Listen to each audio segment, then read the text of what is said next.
IVF treatments పై 20,000 discount. Doctor consultation మరియు ultrasound scan ను ఉచితంగా అందిస్తున్నారు. 49 అంటే సంతానం, 49 అంటే నమస్తే రమగారు. నమస్తే జయ. రమగారు, ఏదైనా సిరీస్ స్టార్ట్ చేద్దామా? చిన్నది, ఒక 2-3 ఎపిసోడ్స్ అట్లా ఉండేలాగా.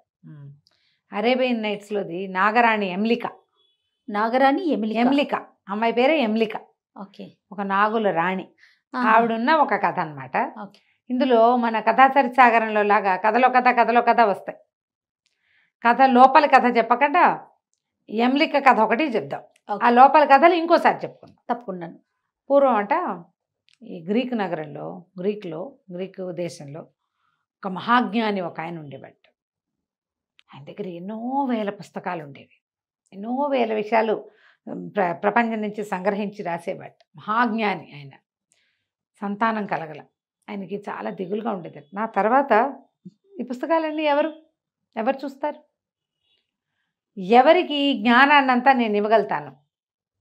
అట్లా ఆలోచించుకుంటూ ఉండేవాడు. అయితే ఏమైంది, భగవంతుడిని విపరీతంగా ప్రార్థన చేసేట. సంతానం సంతానం సంతానం సంతానం అని. సరే, ఆయన యొక్క ప్రార్థనని మన్నించి ఈయనకి కడు వృద్ధాప్యపు వయసులో ఒక సంతానాన్ని అనుగ్రహించాడు భగవంతుడు. ఈయన భార్య గర్భవతి అయింది. అయితే ఆవిడ గర్భవతి అయ్యాక ఈయనకు అనిపించింది, నా కొడుకు ఇదంతా చదువుతాడో లేదో, రేపొద్దున తరం మారితే ఇంతంత చదువులు ఉండకపోవచ్చు. అందుకే దానంతా కుదించి 5 పుస్తకాలు చేసేట. 100,000 పుస్తకాలని 5 పుస్తకాలు చేశాడు. 5 పుస్తకాలు చేశాక ఈ 5 పుస్తకాలకైనా వాడికి అక్కడికి వస్తాయో రావో అని ఇంకా ఆలోచించి 5 పేజీలు రాసేట. ఇంకా కొన్ని రోజులు ఆ గర్భంలో పిల్లవాడు ఉండగానే, పిల్లవాడని తెలుసా? అంటే సంతానాన్ని అడిగాడు భగవంతుడు. లేట్ వయసులో ఇచ్చాడు, మరి కొడుకు అనుకుంటున్నారు. ఓకే. ఆలోచించి ఏం చేశాడు, ఈ 5 పేజీలలో రాశాడు కదా, ఆ 5 పేజీలు కూడా చింపాతలు పారేసి ఒక చిన్న కాగితం మీద రాశాడు. రాసి భార్యకి ఇచ్చాడు. నేను బతుకుంటానన్న నమ్మకం లేదు. భగవంతుడు మనకు అనుగ్రహించిన కుమారుడి మొహం కూడా నేను చూడలేకపోతాను. ఆ లోపలే నా ఆయువు తీరిపోతుంది. ఆయన మహాజ్ఞాని కదా, ఆయనకి తెలిసిపోయింది తన ప్రాణం పోతుంది అని.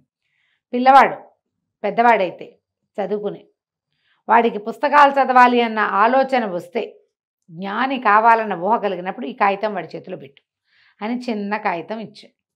కొద్ది కాలానికి ఆయన చనిపోయాడు. ఓకే. ఆవిడ ఇంకా ప్రసవించకముందే ఆయన పోయాడు. అబ్బో, మొత్తం దేశం అంతా గోళ్ళను వెలిపించింది. ఇంత మహాజ్ఞానిని పోగొట్టుకున్నామో అని 7 రోజుల పాటు అవిశ్రాంతంగా ఏడిచారట జనం. బోళ్ళంతా కాదు, అశ్రుతర్పణం విడిచారు ఆయన కోసం 7 రోజుల పాటు. ఈవిడ పాపం చాలా దుఃఖించి కడుపులో ఉన్న పిల్లవాడి కోసం అట బతుకుంది. కొన్నాళ్ళకి ఈవిడికి డెలివరీ అయింది. పిల్లడు చక్కటి అందమైన పండు లాంటి పిల్లవాడు పుట్టాడు. హాసిబ్ అని పేరు పెట్టమన్నారు. మహాజ్ఞానం ఉండగానే చెప్పాడు. హాసిబ్ అని పేరు పెట్టింది. ఈ పిల్లాడికి జాతకం చూపించింది జ్యోతిష్కుల్ని పిలిచి. వాళ్ళంతా చూసి ఏమన్నారంటే, ఈ అబ్బాయికి యుక్త వయసులో ఒక గండం గడుస్తుంది, ఒక గండం ఉంది. అది కనుక గడిస్తే వీడు అద్భుతంగా సంపాదిస్తాడు, అద్భుతమైన జ్ఞానం అవుతాడు. అంతవరకు ఏం లేదండి అన్నారు. వాడు హాయిగా తిప్పకాయ తిరిగినట్టు తిరిగేవాడు. చదువులో చేర్చింది. వాడికి ఒక్క అక్షరం ముక్క రాల. చదవటం మీద ఆసక్తే లేదు వాడికి. ఎంతసేపు వాడికి తిరుగుదామని ఉండేది. ఏం చేస్తారు, అట్లాగే 15-20 ఏళ్ళు వచ్చేసి తిరిగేవాడు, ఆడుకునేవాడు, ఇటు తిరగటం. ఎవరైనా అక్కడికి వెళ్తున్నాడు, అక్కడ వాళ్ళ వెనకాల పడిపోయేవాడు. తిరగడం తప్పిస్తే ఇంకేమీ లేదు. ₹1 సంపాదన లేదు, చదువు సంధ్య లేవు. అయితే ఏమైంది, అందరు అన్నారు పెళ్లి చేస్తే బుద్ధి వస్తుంది. మేము కూడా అలాగే చిన్నప్పుడు మా ఇంట్లో ఒకడు ఉండేవాడు, పిచ్చల్లరి చేసేవాడు. 3వ ఏడు వస్తే అల్లరి తగ్గుతుంది అనుకునేవాళ్ళం. 5వ ఏడు వస్తే అల్లరి తగ్గుతుంది అనేది మా అమ్మ. అక్కడి నుంచి వాడు 10 ఏళ్ళు వస్తే బుద్ధి రాదుటే వీడికి అనేవాళ్ళు. 10 ఏళ్ళు వచ్చినా 20 ఏళ్ళు వచ్చినా వాడు అల్లరి ధోరణి ఇప్పటికీ పోలే. 50 వస్తున్నాయి కానీ వాళ్ళ ధోరణి, వాడు అల్లరి పోదు. అట్లాగే చెప్పుకుంటూ ఉండేవాళ్ళం. అందరి ఇళ్లలోనూ అలా ఒకడు ఉంటాడు, ఒక అల్లరి పిల్లవాడు, ఒక అల్లరి వాళ్ళు, ఒక చెప్పిన మాట వినని వాళ్ళు. పెద్ద అయితే బుద్ధి వస్తుంది, వీడిని కూడా అలాగే పెళ్ళి అయితే బుద్ధి వస్తుంది అనుకుని పెళ్లి చేశారు. ఆవిడ చుట్టాల్లో చూసుకుని వెతుక్కుని ఓ బుద్ధిమంతురాలైన కాలిపొడుగు పిల్లనిచ్చి పెళ్లి చేశారు. పెళ్ళైన తర్వాత తిరుగుడు మానలవాడు. అయితే చుట్టుపక్కల వాళ్ళంతా ఏమన్నారు, వీళ్ళ తండ్రి మహాజ్ఞాని పేరు డానియల్ అన్నమాట. అమ్మ పిల్లాడికి ఓ గాడిదని ఓ తాడు 2 బస్తాలు కొనిపెట్టండి.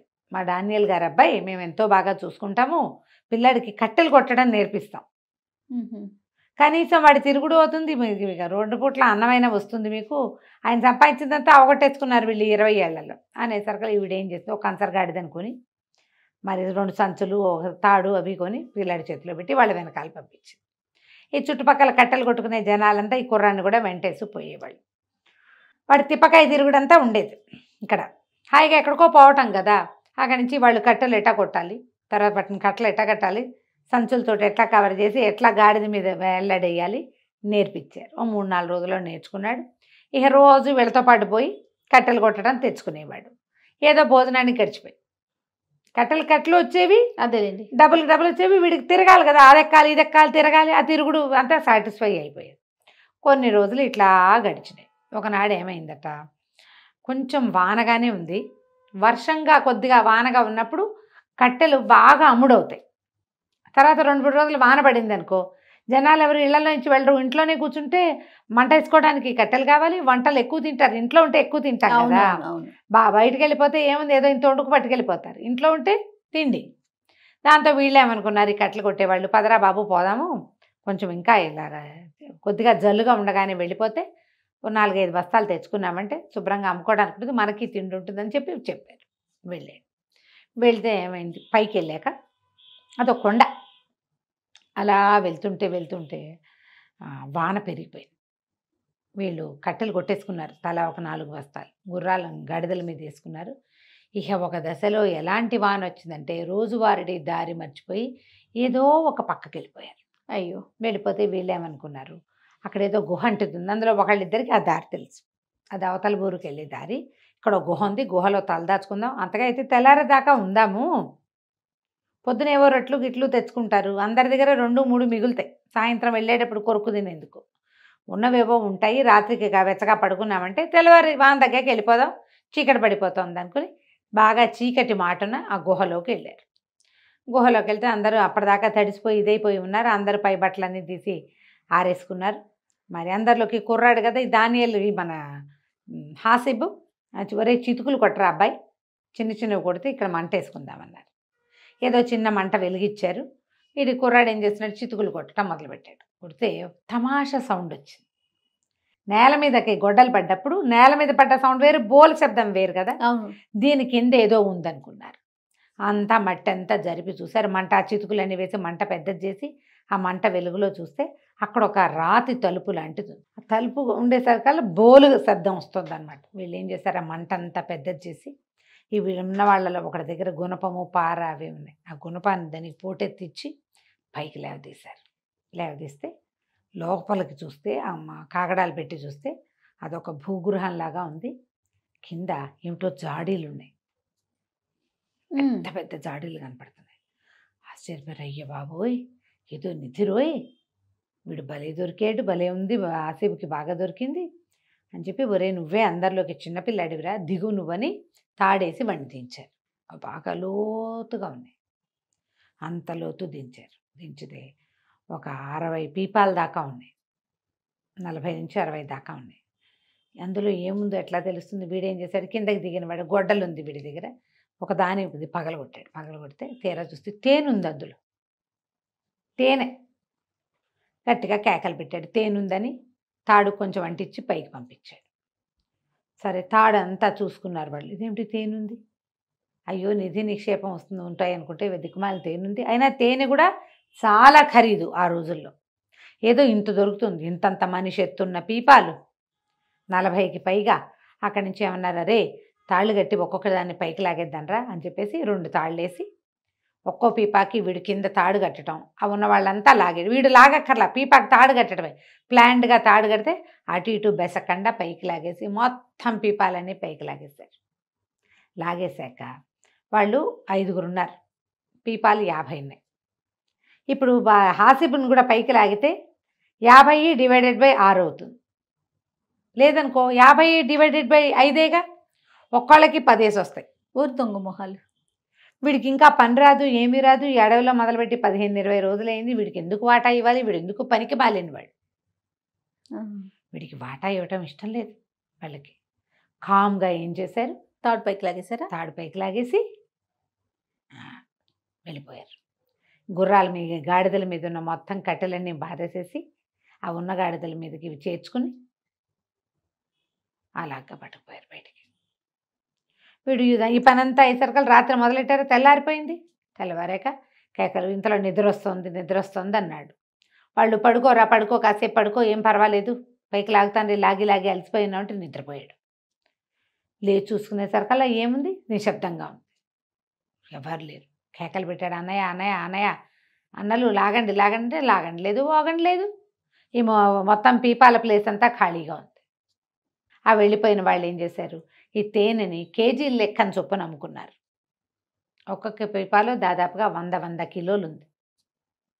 ఎంత డబ్బు వచ్చింది? ఒక్కొక్కడికి 10 వచ్చినాయి. 15 పీపాలు వచ్చినాయి. ఒక్కో దాంట్లో 100 ఉండాలి. ఎన్ని ఉన్నాయో ఎంత తేనో. చాలా సంపన్నులు అయిపోయారు వాళ్ళు అవన్నీ అమ్మేసుకుని. అయితే మా కొడుకు ఏడి అని అడిగితే, మేము దారి తెప్పాం, ఓ తోడేలు మీ కొడుకుని మెడేసేసుకుని తీసుకుపోయింది, మాకు ఇదిగో వాడి చొక్కా ఒకటి దొరికింది, వాడు కిందకి దిగేటప్పుడు చొక్కా పడేశాడు అక్కడ, ఆ చొక్కా దొరికింది, కొన్ని ఎముకలు దొరికినాయని దారిలో దొరికిన జంతువు ఎముకలు ఏవో పట్టుకొచ్చి చూపించారు. తల్లి బయళ్ళము తెల్ల బోమని ఏడ్చారు. ఏం చేస్తారు, వాళ్ళ బతకాల్సిందేగా. ఏదో చిన్న కూలి పని చేసుకుంటూ బతకటం మొదలుపెట్టారు వాళ్ళు. ఈ వీడేమో ఇక్కడ ఉండిపోయాడు.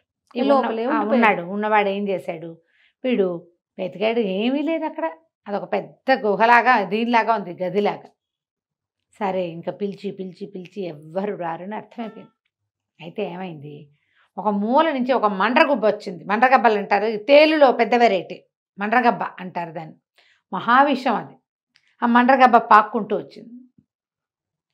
అప్పుడు వాడు చూశాడు, ఒక నెరలో నుంచి వస్తుంది. అది ఎక్కడి నుంచి వస్తుంది, గోడకు ఒక హోల్ ఉంది, ఆ హోల్లో నుంచి బయటకు వచ్చింది. సరే అన్ని వీడి దగ్గర గొడ్డలు ఉంది కదా, గొడ్డలతో చంపేశాడు. చంపాక వాడికి అనిపించింది, ఇది ఎటా వచ్చింది, ఇక్కడ పుట్టింది కాదు, ఇదంతా నున్నటి గోడలు, ఒక పగుల్లో నుంచి వచ్చింది, అంటే బయటికి పగులు ఉందన్నమాట అని చెప్పి ఏం చేశాడు, ఈ గొడ్డలు పెట్టి కొట్టు అని బాగా కొట్టాడు.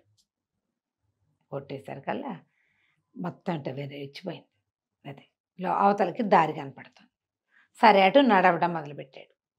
నడవగా ఒక వెండి వాకిలి కనపడింది. వెండిది పెద్ద తలుపుని తోస్తే తలుపు తెరుచుకుంది. అక్కడి నుంచి ఇంకా నడకుంది లోపలికి. తర్వాత ఒక బంగారు వాకిలి కనిపించింది.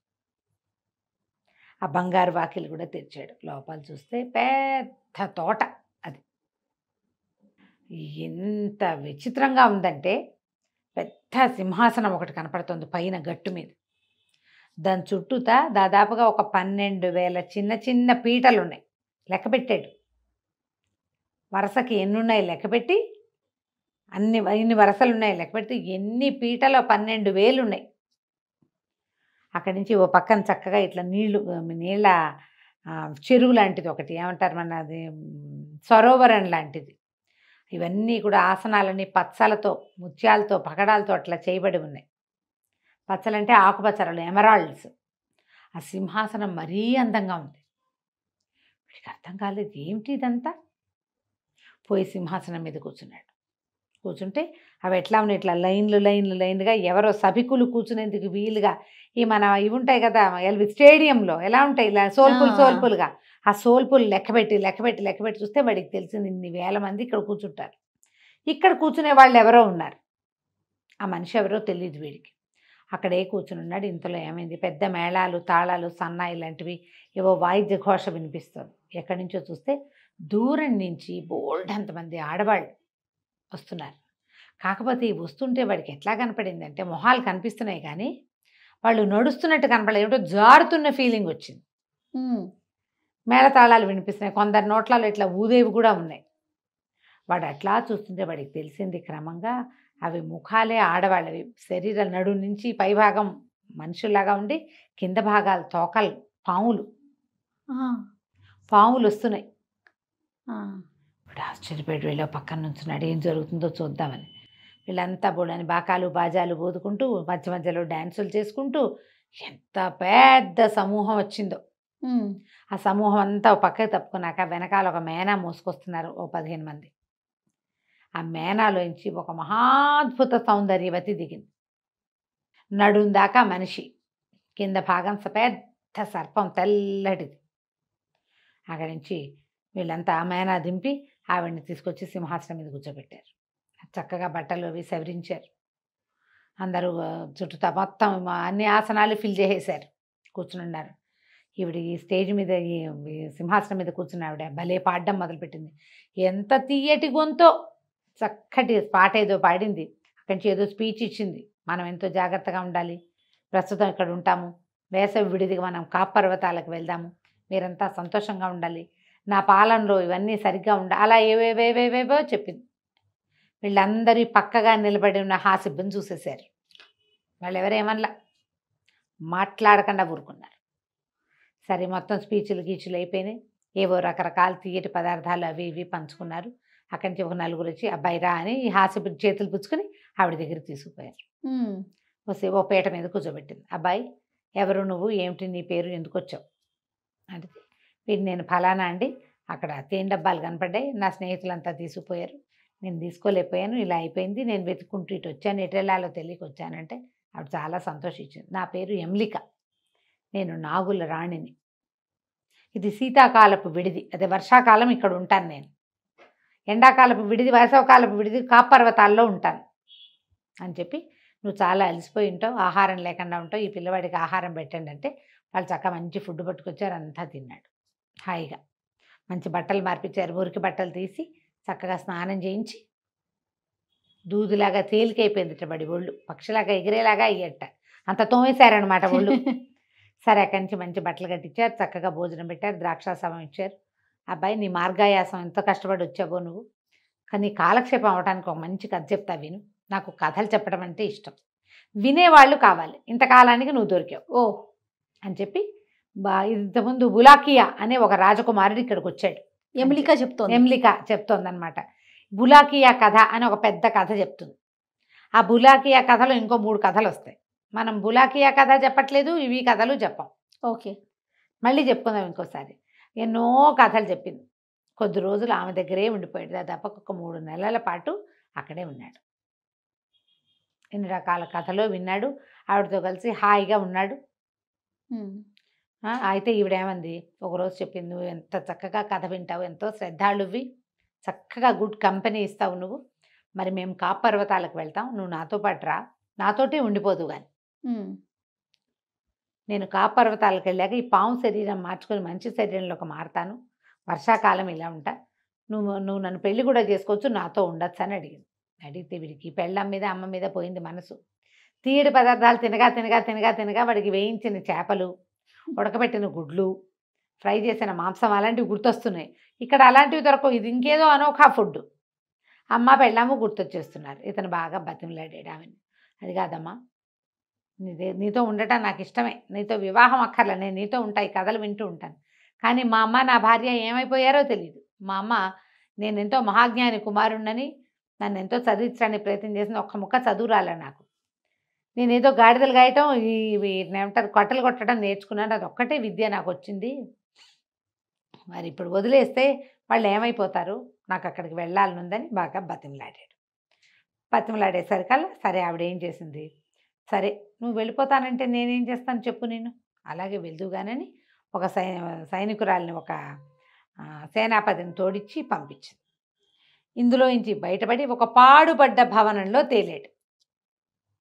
ఆ భవనంలోంచి బయటకు వచ్చి తన ఊరు ప్రయాణం అయ్యాడు.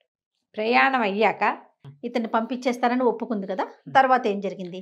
అయితే వెళ్ళేటప్పుడు హ్యాసిబ్ తోటి ఏం చెప్పిందంటే, అబ్బాయి నువ్వు వెళ్తానంటే వెళ్దు కానీ, అయితే నువ్వు నా రహస్యం కాపాడాలి, అబ్బో నువ్వు నన్ను కలిసినట్టుగా ఎవరికీ చెప్పద్దు, తర్వాత జీవితంలో స్నానం చేయకూడదు నువ్వు, అమ్మ స్నానం పేరెత్తకూడదు, ఎప్పుడు స్నానం చేయనని ప్రమాణం చేయమంది. అదేంటమ్మ గారు? అంటే ఆ దేశాల్లో స్నానాలు చాలా తక్కువమ్మా, ప్రత్యేకంగా వారానికో 10 రోజులకో నెల రోజులకో 6 నెలలకో ఒకసారి స్నానశాలకు వెళ్తారట. అక్కడ విపరీతంగా రుద్దించుకోబడి బాగా వేడివేడి ఆవిరి స్నానాలు అవి చేసి హమయ అనుకుంటారు, మళ్ళీ ఎప్పటికో వెళ్తారు స్నానశాలకి. ఇళ్లలో బాత్రూమ్ అది కామన్ వాళ్ళకి. ఈ అరేబియన్ కథల్లో స్నానశాలకు వెళ్ళటం, సరిగ్గా స్నానం చేసి చాలా కాలం అయింది, స్నానశాలకు వెళ్దాం అని అడగటం, అలాంటివి చూస్తాం మనం. అవును. అయితే స్నానం అనే మాట తలపెట్టను నీ మీద ఒట్టని ఆవిడ కొట్టేశాడు. కొట్టేశాక ఈ సైన్యాధిపతి ఒక ఆవిడ వెనకాలే వచ్చి ఇతన్ని ఇదన్నీ దాటిచ్చి తీసుకొచ్చి ఒక పాడుబడిన భవంతిలో ప్రవేశపెట్టింది. మళ్ళీ ఎప్పుడైనా నువ్వు రాదలుచుకుంటే మా దగ్గరికి ఈ పాడుబడిన భవంతికి వచ్చి మమ్మల్ని పిలిస్తే ఎవరో ఒకళ్ళు వస్తారు, నిన్ను మా దగ్గరికి తీసుకొస్తారని చెప్పారు. చెప్పి వీడిని పంపించారు. ఆ భవంతిలో నుంచి ఆవిడ మాయమైపోయింది, ఆవిడ దారిని ఆవిడ వెళ్ళిపోయింది. ఈ భవంతిలో నుంచి బయటకు వస్తే వీడు ఎక్కడైతే ఈ మన తేనె దొరికిన గొయ్యను చూసావా, ఓ గోతులో దొరికింది, అక్కడికి వచ్చేసాడు. కోతులో ఉన్నాడా? గోతు దగ్గరికి, పోనీ ఆ బిల్డింగ్లోకి వచ్చేసాడు, ఆ గుహ దగ్గరికి వచ్చేసాడు ఇంకో పక్క నుంచి. సరే ఆ గుహలో నుంచి బయటకు వచ్చి మెల్లిగా నడిచి ఇంటికి వచ్చాడు. ఇంటికి వచ్చారు వాళ్ళ అమ్మాను పెళ్ళాము ఆశ్చర్యపోయారు, కేకలు పెట్టారు, ఆనందంతో కావలించుకుని శోకాలు పెట్టి ఏడ్చేసి ఈ నానా ఇది అయిపోయారు. ఆ ఎమ్లిక ఇతనికి ఏదో కొద్దిపాటి బంగారం ఇచ్చింది, ఎక్కువ ఏం తెచ్చుకోలే అతను అక్కడి నుంచి. ఇవన్నీ చూసిన సంతోషంలో వాళ్ళ అమ్మ చక్కగా అవి ఇవి వండి పెట్టింది. దాంతో అమ్మ నా స్నేహితులంతా నన్ను మిస్ అయి ఉంటారు, వాళ్ళందరినీ పిలుచుకురామ్మా నేను వచ్చానని అని చెప్పాడు. వాళ్ళు వీడికి వాటా ఇవ్వాల్సి వస్తుందని కదా, ఇప్పటికి 3 నెలల కాలం గడిచిపోయింది. ఈ లోపల ఈ భార్య ఏం చెప్పిందంటే వాళ్ళంతా సంపన్నులు అయిపోయారండి, ఎట్టా సంపన్నులు అయిపోయారో తెలీదు, పెద్ద పెద్ద ఇళ్ళు కట్టించేసుకుంటున్నారు, బాగా డబ్బులు ఉన్నాయి వాళ్ళ దగ్గర అంటే అమ్మ నువ్వు వెళ్ళి పిలుచుకురా అన్నాడు. సాయంకాలం విందు చేసుకుందాం, 2-3 రోజులు రిలాక్స్ అయ్యాక 3 రోజులు అమ్మ పెట్టినవన్నీ తిని అప్పుడు ఈ లోపల వీడు వచ్చేసాడు అన్న మా వార్త బయటకు వెళ్ళిపోయింది చుట్టుపక్కల వాళ్ళ వల్ల. ఇతన్ని మోసం చేసిన కట్టెల వాళ్ళంతా నిర్కాంతిపోయారు, అయ్యి బాబు ఎట్లా వచ్చేసాడు వాడు, ఎటా కొట్టా బయటపడ్డాడు, ఇప్పుడు వాడి వాటా ఇవ్వకపోతే తమ ఎట్టా సంపన్నులు అయ్యారో తెలిసిపోతుంది ప్రపంచానికి.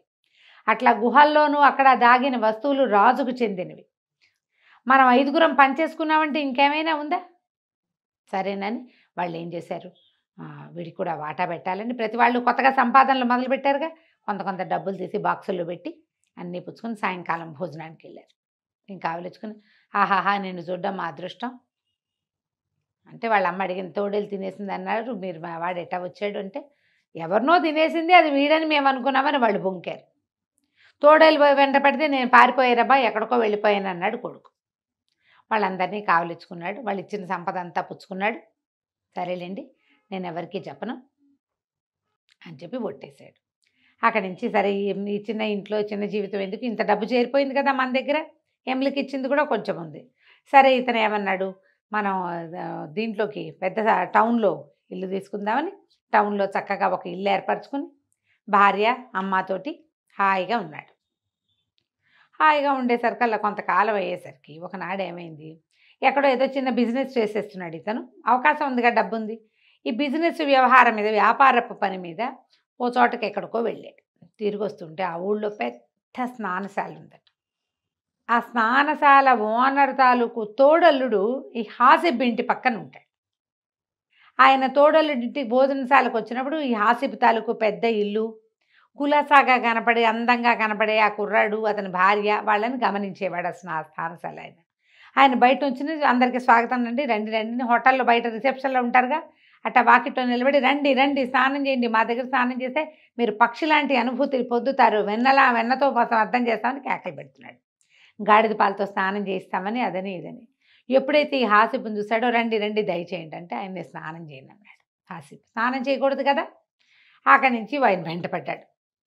చేయకపోతే ఎట్లా, మీరు స్నానం చేసి తీరాలి, ఫ్రీ మీకు, మా తోడళ్ళు పక్కిళ్ళు కాబట్టి మీరు ఇవాళ స్నానం చేయాల్సింటే, లేదండి నేను ఏదో ప్రమాణం చేసుకున్నాను జీవితంలో స్నానం చేయనని నేను చేయను అన్నాడు.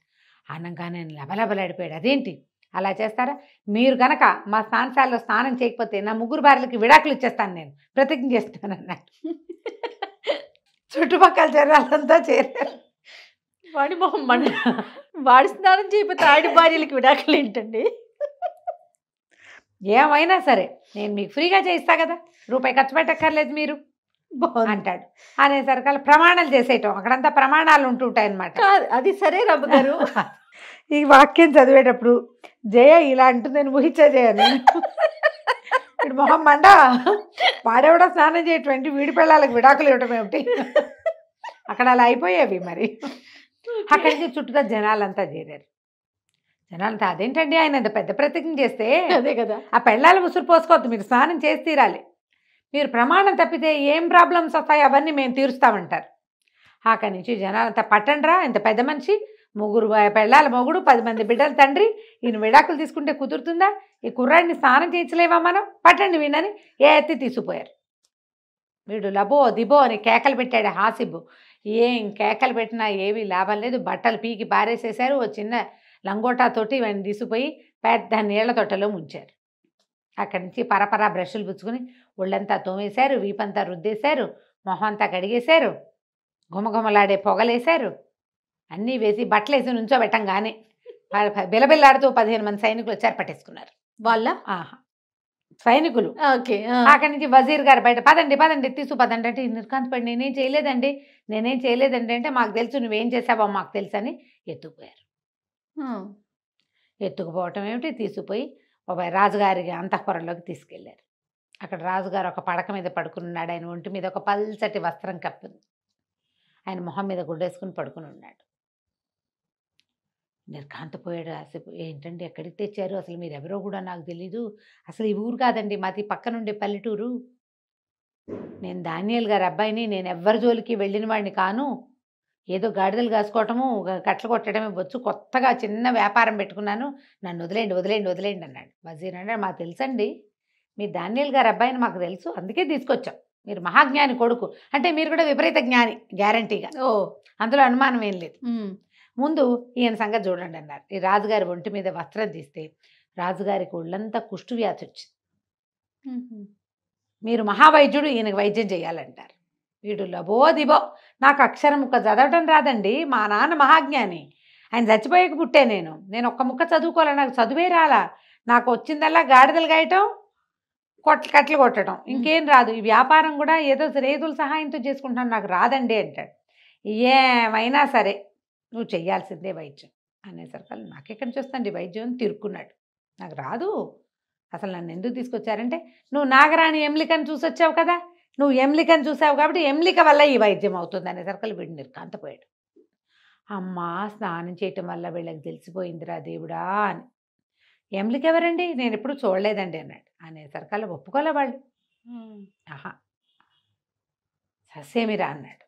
ప్రమాణాలు చేశాడు, మా అమ్మ మీద ఒట్టు, మా ఆవిడ మీద ఒట్టు, మా నాన్న మీద ఒట్టు, చచ్చిపోయాడు అయినాడు ఆయన మీద ఒట్టు, నా మీద ఒట్టు, నేను ఎమ్లికని కలవలేదు, చూడలేదు, ఆవిడెవరో నాకు తెలియదు అంటే వజీర్ ఒప్పుకోలే. మాకు తెలుసు నువ్వు ఇట్లాంటి వేషాలు వేయకు, ఎమ్లికని కలిసి వచ్చిన వాడికి పొట్ట మీద చర్మం నల్లబడుతుంది, నీ పొట్ట మీద చర్మం నల్లగా ఉంది, నీ స్నానశాలలో నువ్వు స్నానం చేయగానే అది బయటపడింది, పొట్ట మీద చర్మం నల్లగా ఉన్నవాడిని మాకు అప్పచెప్పమని ముందరే తాకీదులు ఉత్తర్వులు ఇచ్చి ఉన్నాం, పైగా నువ్వు దానియేల్ గారి అబ్బాయివని స్నానశాల నిర్వాహకుడు చెప్పాడు, నీ మహాజ్ఞానము నువ్వు ఎమ్లికని చూడడము రెండూ కలిసి నువ్వు వైద్యం చేయగలవు అనేసరికి నేను చూడలేదన్నాడు. ఈయన ఏం చేశాడు, అరే చాకు పెట్టండి రా, కత్తెర పెట్టండి రా అని చొక్కా కింద నుంచి పైదాకా కత్తిరించేశాడు. చొక్కా తీసేసరికి పొట్ట మీద 2 అరిచేతుల మేర నల్లగా ఉంది చర్మం, తెల్లటి వాడు. వీడన్నాడు చిచ్చి కాదండి, ఇది నా పుట్టుకతోటే ఉంది, ఇది పుట్టుమచ్చా అనేసరికి వజీర్ అన్నాడు నువ్వు వెధవ కబుర్లు చెప్పకు, మాకు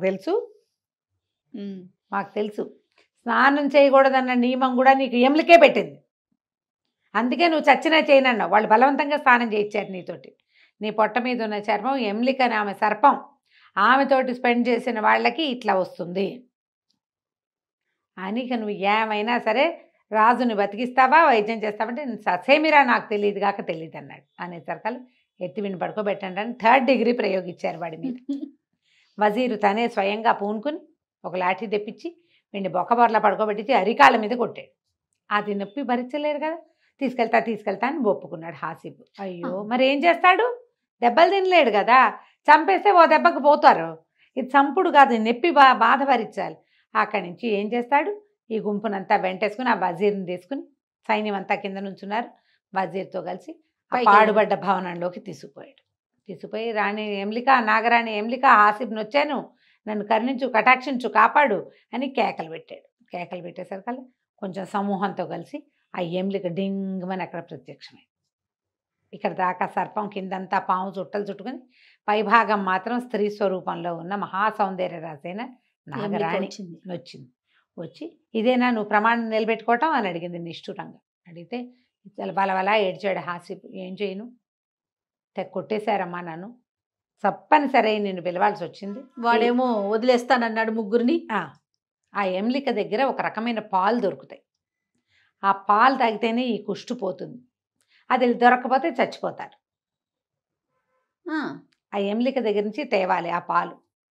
ఆమె ఉండే లోకంలో అలాంటి ఒక ప్రత్యేక ఆసవం దొరుకుతుంది. ఆమె చేతి స్పర్శ తగిలితేనే అవి పనిచేస్తాయి. ఓహో.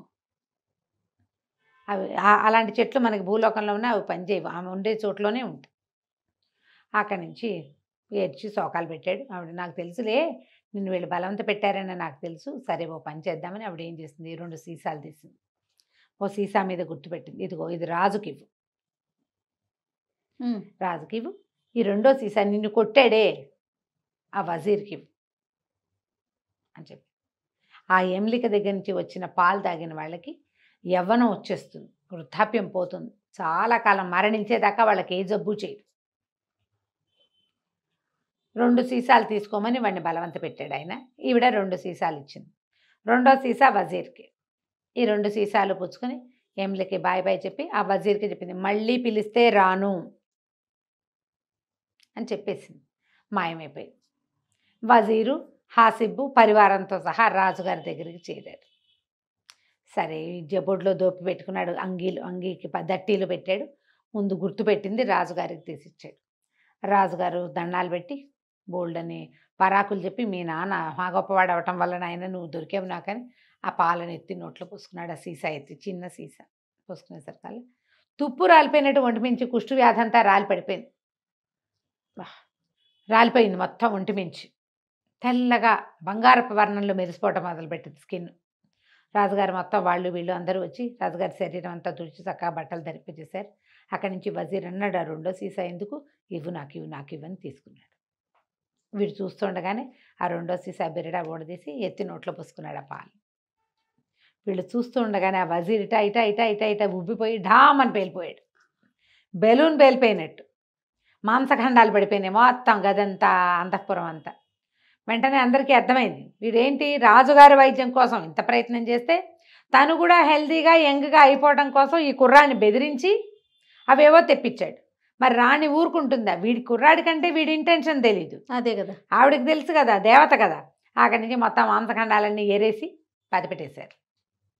రాజుగారు ఎంతో సంతోషించి ఒక అనంతమైన సంపదని ఇచ్చి ఇతనికి హాసిబ్కి ఒక పెద్ద భవనం ఇస్తున్నావు, నీ పాత ఇంట్లో మీ పని వాళ్ళు ఉంటారు, నీ బానిసలంతా, నువ్వు చక్కగా నీ కొత్త ఇంట్లో ఉండని పెద్ద ఇల్లు ఇచ్చి పెద్ద ఉద్యోగం ఇచ్చి సలహాదారుగా తన దగ్గర ఉంచుకున్నాడు. వీడు ఇంటికి పోయి సంతోషంగా ఉన్నాడు. వాళ్ళ అమ్మని అడిగాడమ్మా, ఇప్పుడు విశ్రాంతి వచ్చింది, మనం ఏం పని చేయక్కర్లా, హాయిగా ఇప్పుడు చదువుకుంటాను నేను అని చెప్పి చదువు మొదలుపెట్టాడు. చదువుకోవటము రాయటము నేర్చుకున్నాడు. చదవను రాయను అన్నీ వచ్చాక వాళ్ళ అమ్మని అడిగాడు, మా నాన్న బోల్డని పుస్తకాలు రాశాడని అందులో ఏవో నా కోసం కొంత దాచాడని అన్నావు కదమ్మా, ఏం దాచిపెట్టాడు అంటే, మీ నాన్న మొత్తం అనుభవసారం అంతా ఒక కాగితం మీద రాశాడయ్యా, నీకు చదవను రాయను వచ్చి నువ్వు జ్ఞాన సముపార్జన చేశాక నువ్వు పెద్ద మహాజ్ఞానం తెలుసుకోదలుచుకున్నప్పుడు ఈ కాగితం నీకు ఇమ్మన్నాడని పట్టుకొచ్చింది. ఆ కాగితం మీద ఏముంది, వాళ్ళ నాన్న మొత్తం పుస్తకాలని సముద్రంలో బారేశాడు. ఏముందంటే, జ్ఞానము వృధా, కేవలం భక్తే ముఖ్యం, భగవంతుని కుమారుడు భూమి మీద పుట్టబోతాడు, మహమ్మద్ ప్రవక్త అన్నమాట, ఆయనే అన్నిటి సరిచేస్తాడు అని రాయబడి ఉంది. నువ్వల్ల ఆయన ఫాలో అయితే చాలు. అదొకటి అసలు ఆయన పుస్తకాలు చదివి చివరికి భగవంతుని మీద భక్తి కలిగి ఉండాలి అని కనిపెట్టాడనమాట. ఆ వాక్యాలు రాసుకుని ఆ వాక్యాలు చదువుకుని ఆ తర్వాత ఇతను భగవంతుడు పుట్టడం, భూమి మీద కుమారుడు పుట్టడం కోసం వెయిట్ చేశాడని చెప్తారు కథ కంచికి మనం ఇంటికి. చాలా బాగుంది. మధ్యలో ఉన్న బులుకి ఆ కథ అవన్నీ మెల్లిగా చెప్పుకుందాం. నమస్తే. నమస్తే. సుమన్ టీవీలో మీ పర్సనల్ అండ్ బిజినెస్ ప్రమోషన్స్ కోసం కింది నెంబర్కి కాంటాక్ట్ చేయండి.